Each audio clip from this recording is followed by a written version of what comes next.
कालू जी, वो छोटी चिड़िया कौन है? देखो कैसे अकड़ अकड़ कर उड़ती जा रही है। गोरी, पहचाना नहीं? वो रानू चिड़िया की बेटी गुड़िया है। वो स्कूल जा रही है। गोरी कभी गुड़िया को आवाज देती है। गुड़िया, गुड़िया चिड़िया, रुको रुको, मेरी बात सुनो। जी आंटी, बताएं क्या बात है? जरा जल्दी बताना, मुझे स्कूल से देर हो रही है। क्या तूने स्कूल में यही सीखा है? हम बड़े पक्षी पास बैठे हैं और तू अकड़ अकड़ कर उड़ती जा रही है। तुम्हें नहीं पता, बड़े पक्षियों के सामने सर झुका कर उड़ते हैं। नहीं आंटी, मैं तो अपने देहात स्कूल जा रही थी। मैंने देखा ही नहीं कि आप यहाँ पेड़ की डाल पर बैठी हुई हैं। अगर मैंने कुछ गलत किया है तो सॉरी। क्या अब मैं जाऊँ? तेरी जैसी बहुत सी चिड़ियाएं स्कूल जाती हैं, लेकिन कभी मैंने नहीं देखा कि कोई चिड़िया पढ़ लिख कर कौवों से आगे निकल जाए। आंटी, मैं पढ़ूंगी, मेरा किसी से कोई मुकाबला तो नहीं, लेकिन आप देखना, एक ना एक दिन मेरी पढ़ाई मेरे काम जरूर आएगी। ऐसे कहते हुए गुड़िया वहां से चली जाती है। कालू, कहीं सच में उस चिड़िया की बेटी पढ़ लिख कर कामयाब पक्षी ना बन जाए। इससे पहले कि वो छोटी चिड़िया पढ़े लिखे, मुझे कुछ ना कुछ करना होगा। गौरी कभी गुड़िया के पापा के पास जाती है। गुड़िया के पापा खेत में काम कर रहे थे। वाह मानो चिड़े, अकेले धूप में काम कर रहे हो और तुम्हारी जवान बेटी किताबें पढ़ रही है। हाँ गोरी, मेरी पत्नी चाहती है कि गुड़िया बहुत ज्यादा पढ़े। किसी काम नहीं आएगी उसकी पढ़ाई। मैं तो कहती हूँ उसे कल ही स्कूल जाने से मना कर दो। उसे अपने साथ काम में लगाओ। अगर आज काम करेगी तो कल सीखेगी। पहले भी एक दिन मैंने गुड़िया की मम्मा से बात की थी, लेकिन गुड़िया की मम्मा यही चाहती है, वो गुड़िया को किसी काम पर नहीं लगाती। फिर मैं भी चुप कर गया। ऐसे चुप रहोगे तो एक दिन पछताओगे। जवान बेटी है, उसे अपने साथ रखा करो, काम पर लगाओ, खेत का काम सिखाओ उसे। आज गौरी कवि ने रानू चिड़िया के पति के अच्छी तरह कान भर दिए थे। घर जाते ही रानू चिड़िया का पति रानू चिड़िया से कहता है, बस बहुत हो गया। रानो कल से गुड़िया स्कूल नहीं जाएगी, बल्कि मेरे साथ काम पर जाएगी। फिर वही बात, आज फिर जरूर किसी ने आपसे कोई ना कोई बात की होगी। आप दूसरों की बातों पर क्यों ध्यान देते हैं? अपनी बेटी पर विश्वास रखें। आपकी बेटी पढ़ लिख कर अपने साथ साथ हमारा जीवन भी बदल देगी। ना जाने वो दिन कब आएगा। मैं अकेला खेत में काम करता हूँ, अब मुझसे नहीं होता ये सब। गुड़िया घर के कोने में बैठी अपनी किताब पढ़ रही थी और अपने मम्मा पापा की बातें सुन रही थी। पापा, मैं जानती हूँ आपके लिए ये सब बहुत मुश्किल है। आप अकेले घर चलाते हैं और मेरी पढ़ाई का खर्च उठाते हैं, लेकिन मैं वादा करती हूँ मैं आपको कभी निराश नहीं करूँगी। गुड़िया बेटी, सभी पक्षियों के बच्चे काम में मदद करते हैं। आप भी मेरे साथ खेत में जाया करो। छोड़ो स्कूल को, स्कूल में क्या रखा है। पापा, आप चिंता ना करें, मैं कल से स्कूल से आने के बाद खेत में आ जाया करूँगी। मैं खेत में आपकी मदद करूँगी, जितना हो सका मैं खेत का काम किया करूँगी। फिर दूसरे दिन गुड़िया स्कूल से वापस घर आने के बाद अपना बैग रखती है और अपनी मम्मा से कहती है, मम्मा मुझे टोकरी दे, मैं पापा के साथ जाकर खेत में काम करवाती हूँ। गुड़िया बेटी, आपने अपना होमवर्क भी लिखना होगा, ये सब आप कैसे करोगी? रहने दें, जब आपके पापा घर आएंगे तो मैं बात कर लूँगी। नहीं मम्मा, मैं समझ सकती हूँ, मेरे पापा सच में थक जाते हैं। फिर गुड़िया घर से टोकरी उठाती है और खेत में अपने पापा के साथ काम करवाने चली जाती है। गुड़िया के पापा सब्जी के खेत से सब्जी तोड़ रहे थे। पापा, मैं आपकी मदद करने आई हूँ, आप कोई और काम कर लें। सब्जी तोड़ने का काम मैं करती हूँ, मैं सब्जियाँ तोड़कर टोकरी भर लेती हूँ। गुड़िया बेटी, खेत का काम तो जैसे भी हो मैं कर लेता हूँ, लेकिन अब मैं आपकी पढ़ाई का खर्च नहीं उठा सकता। पापा, आप अच्छी तरह जानते हैं कि गौरी आंटी हमेशा हमारा बुरा चाहती है, इसीलिए वो नहीं चाहती कि मैं पढ़ूं, स्कूल जाऊं और आगे बढ़ूं। फिर गुड़िया खेत से सब्जियां तोड़ने लगती है और अपने पापा की मदद करती है। कालू जी, मैंने देखा आज भी गुड़िया स्कूल जा रही थी, मेरी चाल ने काम नहीं किया। अब मुझे कुछ और करना होगा। फिर एक दिन सुबह सवेरे गौरी कवि रानू चिड़िया के घर जाती है। गुड़िया स्कूल के लिए तैयार हो रही थी। रानू चिड़िया और रानू चिड़िया का पति चूल्हे के पास बैठे थे। गौरी कवि बात शुरू करती है। रानो, मेरी नजर में एक रिश्ता है। अगर तुम कहो तो मैं बात आगे बढ़ाती हूँ। वो चिड़ा बहुत मेहनती और अमीर है। अगर गुड़िया की उससे शादी हो गई तो सारी उम्र ऐश करेगी। नहीं नहीं गौरी बहन, अभी तो मेरी बेटी की पढ़ाई रहती है। जब मेरी बेटी की पढ़ाई मुकम्मल हो जाएगी तो फिर ही मैं अपनी बेटी की शादी करूंगी। रानो, तुम तो सारा दिन घर में रहती हो, तुम्हें जंगल की बातों की क्या खबर। अच्छे रिश्ते बहुत मुश्किल से मिलते हैं। मैं तो कहती हूँ पढ़ाई को छोड़ो और अपनी बेटी की शादी कर दो। गौरी, वो चिड़ा कहाँ रहता है? झरने के पास। उसका घर झरने के पास है। एक एक चिड़ा है अपने माँ बाप का। अच्छा कमाता है, अच्छा खाता है। दूसरे जंगल में कपड़े की दुकान है उसकी। ठीक है, तुम बात आगे चलाओ। मैं भी यही चाहता हूँ कि गुड़िया की शादी हो जाए। नहीं करूंगी पापा, मैं अभी शादी नहीं करूंगी। पापा, अभी तो मैं स्कूल में पढ़ रही हूँ, अभी मेरी पढ़ाई मुकम्मल नहीं हुई। गुड़िया बेटी, चुप करके बैठो, बड़ों की बातों में नहीं बोलते। गुड़िया गुस्से में अपना बैग उठाती है और अपने स्कूल चली जाती है। गौरी, तुम्हारे पेट में क्यों हर वक्त दर्द रहता है?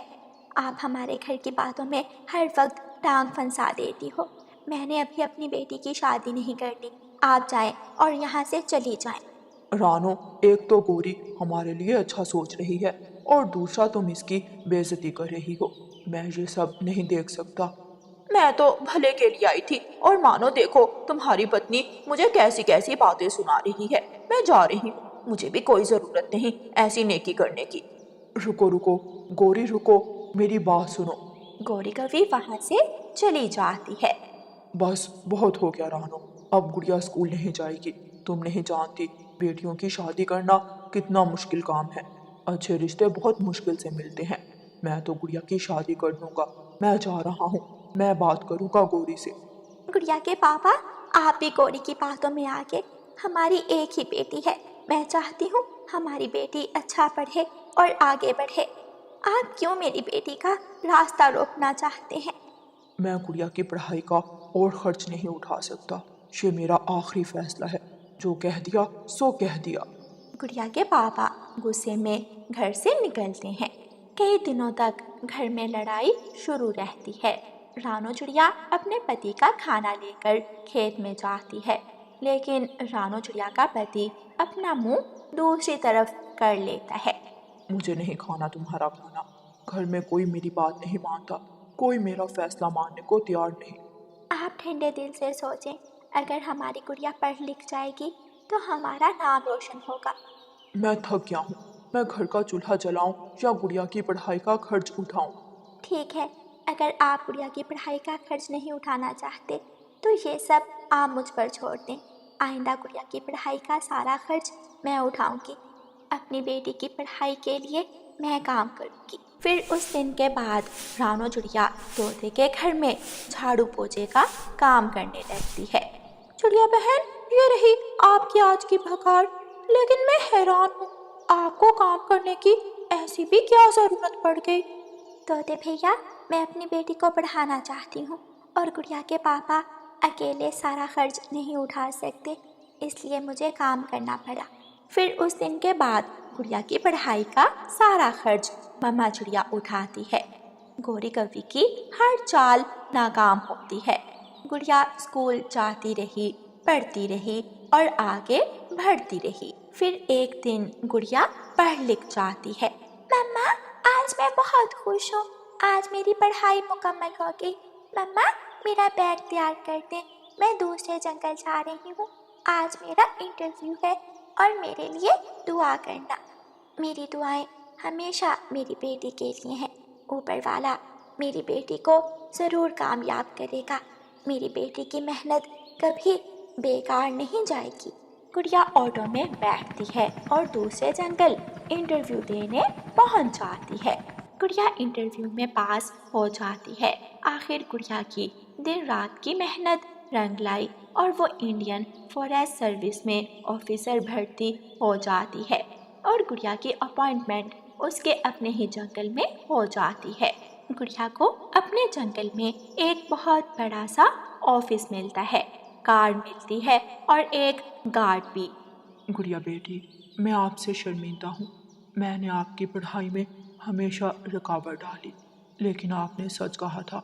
आपने तो मेरा नाम पूरे जंगल में रोशन कर दिया। सब मुझे बधाई दे रहे हैं।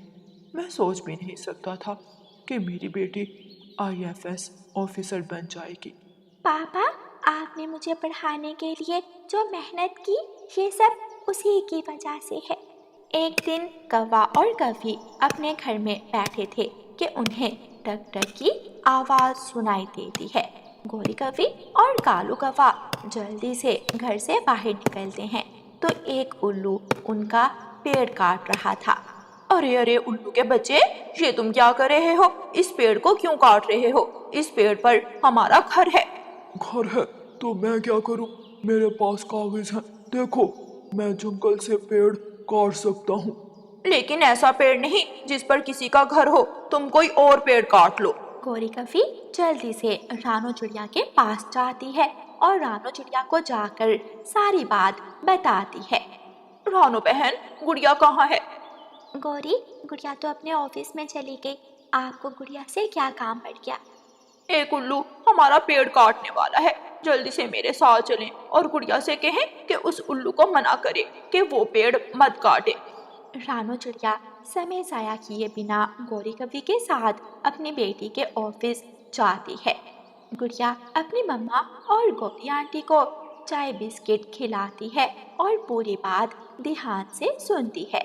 गुड़िया बेटी, उस पेड़ पर हमारा घर है। आप तो इस जंगल की ऑफिसर हो, आप उस उल्लू को रोक सकती हो। जी आंटी, आप चिंता ना करें, मैं अभी अपने गार्ड्स को भेजती हूँ और उस उल्लू को आपका पेड़ काटने से रोक देती हूँ। मेरे पास ऑर्डर है कि कोई भी पक्षी हरा भरा पेड़ नहीं काट सकता। फिर गुड़िया अपने गार्ड को भेजती है और गार्ड उल्लू को पेड़ काटने से रोक देता है। शाम के बाद गोरी कवि और कालू कौवा मिठाई लेकर रानो चिड़िया के घर आ जाते हैं। गुड़िया बेटी, मैं आपसे बहुत शर्मिंदा हूँ। आज मुझे मालूम हुआ कि आपकी पढ़ाई का आपके साथ साथ हमें भी फायदा है। गुड़िया बेटी, अगर आज आप इस जंगल की ऑफिसर ना होती तो वो उल्लू हमारा पेड़ काट देता और हमारा घर टूट जाता। मम्मा चिड़िया और पापा चिड़िया का सर गर्व से बुलंद था, क्योंकि वही कौवे जो कल तरह तरह की बातें कर रहे थे आज गुड़िया की तारीफ कर रहे थे। प्यारे दोस्तों, पढ़ाई जीवन में कहीं ना कहीं काम ज़रूर आती है, इसलिए हमेशा दिल लगाकर पढ़ें और आगे बढ़ें, क्योंकि पढ़ाई के दम से ही हम अपने साथ साथ अपने माँ बाप का जीवन बदल सकते हैं। और प्यारे दोस्तों, इस कहानी को लाइक, अपने दोस्तों के साथ शेयर और चैनल को सब्सक्राइब करना बिल्कुल मत भूलना। आपका धन्यवाद।